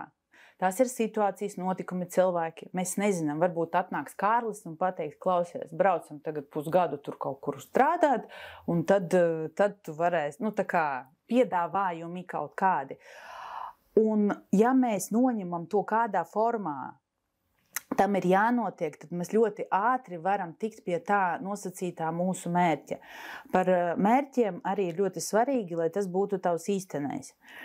Tas nozīmē, ka tavam ķermenim ir jārezonē uz to mērķi, tavai sirdī ir jādeg un tev ir jābūt enerģijai tam mērķim. Varbūt tālāk ejoši mērķi, varbūt tā kā uz gadu. Jā, tas ir, tam arī ļoti liela nozīme, jo, piemēram, tālāk ejoši mērķi, viņi prasa ļoti daudz enerģijas un attiecīgi arī lauka pārkārtošanos. Ja? Piemēram, es gribu mašīnu un tajā pašā brīdī tas lauks jau sāk tik līdz tu saki, es gribu, jo es gribu ir haosa enerģija. Haos, tad, kad mēs gribam, tas nozīmē, es izsaku savu brīvo gribu un es esmu tajā brīdī saskaņā ar pašu absolūtu Dievu, vienalga kā mēs nosaucam, mūsu griba aiziet līdz pašam absolūtam pataisno pasūtījumu pie Dieva. Ja? Un tajā brīdī tev tiek iedota enerģija tai realizācijai. Un tad, kad tu saņem to enerģiju, ko mēs darām, mēs jau nevaram viņu izturēt. Mēs viņu sākam kaut kur notriekt. Jo tu jau esi aizmirsis, ka tu saki, es taču gribu mašīnu. A tev uzreiz iedot kaut kādu enerģiju, pēkšņi iedot ideju, tur taisi kursu, taisi kaut ko, un sāk iegriezties. Bet tad, kad tu to noskipo, ja ignorē, ja, tas nozīmē, ka tu izlej to enerģiju, tu viņu iztērē, un tad gaida nākamo pieplūdumu. Ja. Un šeit šis strādā fantastiski un perfekti, ja mēs to saprotam un mākam to darīt. Ja tas mērķis ir tālāk ejošs, atlaižam un vienkārši skatāmies, turam to mērķi kā tādu savu uzstādījumu un nenovirzamies. Ir ļoti svarīgi, to arī stāstu visu tajā naudas savā kursā, ja, kad ir vairāki mums mērķi. Nevis tikai viens, jo tad, kad mums ir viens mērķis, mēs zaudējam jēgu un mēs nonākam tajā stāvā, kur ir bedre. Jā, tas arī ir tā, jo tad, kad ir zaudētas jēgas, tas palielinām, piemēram, es tur gribu mašīnu, es tur gribu māju, tad es tur gribu aizbraukt 4 reizes gadā tur ceļojumā, man viss ir, un bieži vien, piemēram, pie manis atnāk cilvēks, kam viss ir, viņš saka, es varu dabūt jebko. Un ko tagad man, tā kā pazaudēts tā trešā kāja, jo patiesībā viņš balstījās uz ārpasaules tām nozīmēm, un it kā es gribu, piemēram, jahtu, ja, bet tajā pašā brīdī es esmu noskatījis kaut kur, kad tur Annai, piemēram, ir jahta, un es noteikti gribu to jahtu, bet lieta tāda, ka tu nevis gribi jahtu, bet tu gribi justies tik priecīgs kā Anna, bet mēs jau to nepamanam. Un patiesā problēma ir nevis jahtā, bet es gribu justies tā kā tas cilvēks. Un tad, kad tu saproti, ka tev dzīvē, piemēram, Anna, to priecīga uz tās jahtas, ka tev trūkst priekā, tad tu saki, ok, tad ne jau jahtā ir tas prieks, bet kā es tagad savā dzīvē atkal pagriežoties pret sevi, varu izjust to prieku, kuras esmu viņu pazaudējis, vai kuras esmu sevi ielicis, piemēram, man darbs, kas nepatīk, man vīrs, kas nepatīk, un es tur neko negribu, bērni, kas tur uz manīm tur klūp virsū, ja? It kā viss ir slikti, ja? Un, protams, ka tur nav nekāda prieka, bet tas vien liecina, atceramies, kad viss par tevi. Tas nozīmē, ka tu visu šo laiku neesi sev pievērsis uzmanību. Tas nozīmē, ka visu šo laiku tu esi kaut kur nogājis no sava ceļa. Un tas arī ir tas īstenais. Tev ir jābūt saskaņā ar sevi. Tā ir sevis sajušana un jāmācās just, jo, piemēram, es ļoti daudziem cilvēkiem saka, es nejūtu, es neko nesaprotu, kā tas ir just, jo dzīvo prātā. Un tad ir jānolaižās lejā.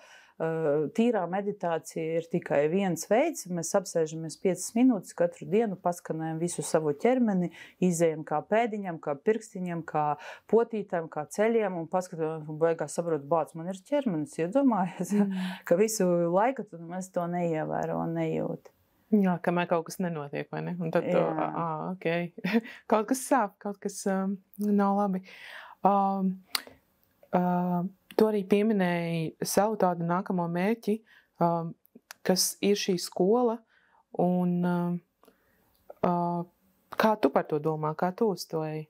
Tīri varbūt tā praktiski ieskatam, kā cilvēkiem domāt, jo tas ir liels mērķis. Tas droši vien tāds pat lielāks mērķis nekā jauna mašīna. Jā, tas ir liels mērķis, un tur tā patiesā motivācija, uzreiz skatāmies motivāciju, jo ir, piemēram, 2 dažādas motivācijas noved pie dažāda rezultāta. Ja? Piemēram, mērķis var būt viens skola, bet ja man, piemēram, mērķis būs motivācija nopelnīt naudu, tad attiecīgi būs viena laika līnija, bet ja man, piemēram, motivācija būs palīdzēt, padalīties ar savām zināšanām, iedot cilvēkiem, kas ir gatavi jau darboties un strādāt ar cilvēkiem savas zināšanas, lai viņi vēl varētu paplašināties un arī turpināt, piemēram, strādāt un apgūt sevi un iepazīt sevi un palīdzēt notranslēt tās zināšanas tālāk un palīdzēt cilvēkiem, ja, kas atkal veido cilvēku apzinātību, cilvēkam sāk parādīties intereses, sāk prieks dzīvē, ja, pa lielam tas process viņam nav vispār kaut kādu robežu, tas ir tāds nebeidzams process, un tas arī ir tas augstākais punkts, uz ko mēs varam iet. Un līdz ar to, piemēram, visumam ir izdevīgi tevi sponsorēt tādā veidā. Līdz ar to, piemēram, man rodās ideja, es uztaisu kaut kādu webināru vai kaut kādu apmācību kursu, man atnāk attiecīgie cilvēki, iegūtos līdzekļus es varu virzīt tālāk, ja, praktiski priekš manis uz doto brīdi tas ir, es esmu nodibinājusi savu uzņēmumu, ja, tas viss ir oficiāli, es sadraudzējusies ar sistēmu, man ir savs grāmatvedis un tā ir pieaugšana šeit. Ja mēs ļoti svarīgi apzināties to, ja tu gribi jaunu līmeni, ja tu gribi vairāk naudas vai tu gribi vairāk cilvēku, tas nozīmē, ka būs vairāk atbildības un vairāk atbildības ir, protams, par pieaugšanu, jo bērniem, kam nav atbildības, tiem arī nav nekāda jaunie līmeņi, nekādas iespējas arī tālāk attīstīties. Un tad, kad tev ir atbildība, tas ir pilnīgi, cita sajūta, no kuras tu dari. Jā, protams, tad, kad ir atbildība, tur arī ir bailes. Tas ir loģiski, un lai neviens nedomā, ka tagad bailes ir kaut kas, gan jau pāries kādreiz. Tās nekad nepāries, jo mūsu ir reptīlās smadzenes, kas vienmēr mūs aizsargās. Ja? Bailes ir dabisks process, kas mūs pasargā lai mēs izdzīvotu. Ja? Ir sociālās bailes, protams, un ja mums tur nazi pie rīkles pieliek, tad ir burtiski pamatotas bailes, ja? Un tad mums ir ieslēdzās instinkti, bet ir jāsaprot, ka bailes ir vienmēr, arī tagad, kad mēs veidojam šo interviju, tad mums arī pa lielam sākumā ir kaut kāds attiecīgs satraukums un bailes, bet vienīgais, kā mēs varam pārkāpt tām bailēm pāri, ir iet tur iekšā un skatīties, kas tur ir tik bailīgs. Un beigās izrādās, ka tur nemaz nav tik ļoti baila. Jā. Un kas man liekas vēl svarīgi, jā, mums arī šoreiz bija bailes, bet pirmoreiz tās bailes bija daudz lielākas. Un kad tu to izdari pirmoreizi, un tad, kad tu to dari atkal, tu jau ir ir šī lielākā ticība un pārliecība arī par sevi, ka tu to varēsi izdarīt. Un pat, kad tās bailes ir, tu vairāk paļaujies nevis uz ārējiem apstākļiem vai kas sanāks, bet tu paļaujies uz sevi, ka tu to vari izdarīt. Un, piemēram, man bija satraukums, bet to nevar salīdzināt ar to gatavošanos iekšējo, uz ko es gāju, kad bija mūsu pirmā saruna pirms pusotra gada. Un arī tāpat tev droši vien, tad WhatsApp sarunas bez video, un tagad mēs tiekamies tavā kabinetā klātienē, kur ir ne tikai Zooms, bet tu pieņem cilvēkus klātienē. Un to droši vien arī darīt dažādi, jo ir cilvēki, kas strādā ar cilvēkiem klātienē, bet man liekas arī, esot ar tevi klātienē, tas ir, jā, tā ir cita enerģija, tas ir milzīgs lādiņš būt tavā laukā. Varbūt pavisam noslēgumā tu gribētu arī padalīties diezgan, mēs par daudz ko izgājām, un tu pieminēji arī naudas kursu, un skola, ka būs. Varbūt kas ir tās lietas, kas šobrīd vēl bez konsultācijām no tevis cilvēkiem ir pieejams, un ja kādu kaut kas, sakustināja vai patriggerēja tajā, ko mēs runājam, kas ir tie veidi pagaidām, kā ar tevi var sadarboties un strādāt? Tātad, pašā pamatā man ir konsultācijas, ir gan online, tās es atstāju tiem cilvēkiem, kuri nevar tikt klātienes konsultācijās, un arī, piemēram, tie, kas dzīvo ārzemēs, ir ļoti daudz tādu. Tad ir klātienes konsultācijas, tas ir viens no miedarbības veidiem, tad man ir brīnišķīgs kurs saknes par dzimtu, tur ir ļoti spēcīgas transformācijas, un pa lielam tas kurs vienmēr ir dzīvs, viņš arī būs dzīvs, viņš dzīvo savu dzīvi, un tur ir jau vairāk nekā 100 cilvēku, viņu ir izgājuši, iegājuši un izdzīvojuši, un tās transformācijas turpinās. Un tad ir tā kā pēdējais tas nauda un es, un tad ir dažādi webināri, kas ir domāti pašizaugsmai, sevis izzināšanai, un vienmēr, tad, kad es izveidoju attiecīgo produktu, man ir tāda sajūta, kā es sevi kalibrēju, kā es sevi jūtu, vai es gribētu nākt un klausīties to informāciju, vai es gribētu viņu apgūt, un vienmēr es tā ļoti gribētu, lai man būtu tāda tā kā iespēja izzināt šo, jo tas ir tiešām palīdz sevi saprast, palīdz saprast to, kas notiek tavā dzīvē, un man ir arī mājaslapa būtsev.lv, tur, kur būs tuvākajā laikā vispār tik salikti visi produkti, tad arī varēs palasīt, iepazīties un arī iegādāties, ja ir nepieciešamība, vēlme sadarboties, un, protams, var arī sekot Instagramā, un tur tā kā pēdējās tās aktualitātes vienmēr tiek publicētas, pagaidām tā. Un tie, kas grib nāk pie tevis uz skolu mācīties, kad viņi tev var sūtīt ziņu? Jā, īstenībā ir tā, ka man jau ir rinda ar tiem cilvēkiem, kas grib mācīties, jo ir tiešām ļoti daudz cilvēku, kas spēj, kuriem ir spējas, kuriem ir jau zināšanas dažādās sfērās saistībā ar dziedināšanu, saistībā ar darbu ar cilvēkiem. Un es ļoti ceru, ka tas būs jau nākošais gads. Tā kā jāpiestrādā šobrīd pie struktūras, un tad laidīsim lēnām, skatīsimies, kā tas strādās. Un jā, tas ir mans viens no tādiem tā kā bērniņiem, kas dzims. Cerams, ka tuvāko 9 mēnešu laikā. Tikai jā. Nemanot, mēs esam runājuši gandrīz 2 stundas.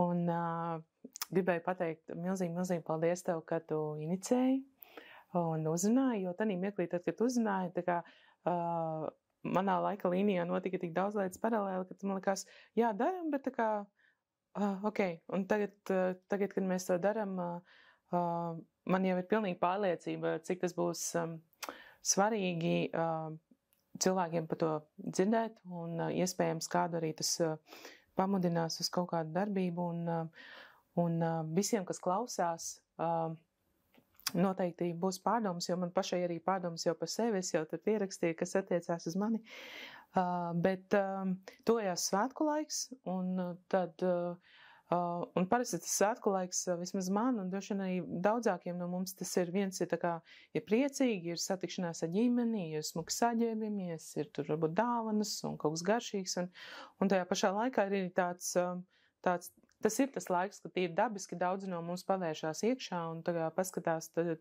kā es jūtos, uz kurien es dodos, un ir arī tāds, daudziem ir arī tāds dziļākā prizma vai tas levels līmenis tam. Un varbūt noslēgumā ir kaut kas tāds, ko tu vēl gribi visiem pateikt vai nodot, jā, domājot par šo jauno līmeni un svētkos pievēršoties sev. Kas tās lietas varbūt, par ko tu gribi atgādināt vai vērs uzmanību? Es ļoti gribētu, lai katrs, kurš šobrīd klausās, tūlīt pats sajūt sevi. Pievērš uzmanību sevī, sajūt tos procesus, un katrā noteikti ir kaut kāda iekšējā sajūta, jeb impulss. Un šis impulss, viņš var būt silts, viņš var būt vibrējošs vai pat karsts. Kāds var vispār neko nejust, un arī tam ir vieta, atļaujot sev vienkārši būt. Un es gribu ļoti mudināt un aicināt uz to, kad, lai tu paskaties šobrīd sevi un vienkārši pasaki sev, ar mani viss ir kārtībā. Un ļaujam šo izdzīvot burtiski. Tā kā sajūtat, kad ar tevi jau tagad viss ir kārtībā. Un tā arī ir tā patiesā dzīvošana sev, tā arī ir tā kalpošana sev. Jo ne jau mēs esam priekš partneri, ne jau mēs esam priekš bērniem, bet mēs esam sākotnēji priekš sevis un par miedarbību ar pasauli caur sevi. Un tad, kad mēs atgūstam un sajūtam, esam savienojumā ar sevi, tikai tad mēs varam vispār kaut ko iedot kādam citam. Jo bieži vien arī šajā nosacīti Ziemassvētku laikā, svētku laikā mēs nepamanām, mēs tikai ieskrienam tajā nebeidzamajā sliedē, kas kaut kur nes, un aizmirstam vispār par savām sajūtām, aizmirstam par saikni ar sevi, par to, vai es vispār gribu padzerties tagad, vai es esmu pāēdis, ja? Un kas patiesībā ir tas īstenais avots un resurs, no kā viss rodās.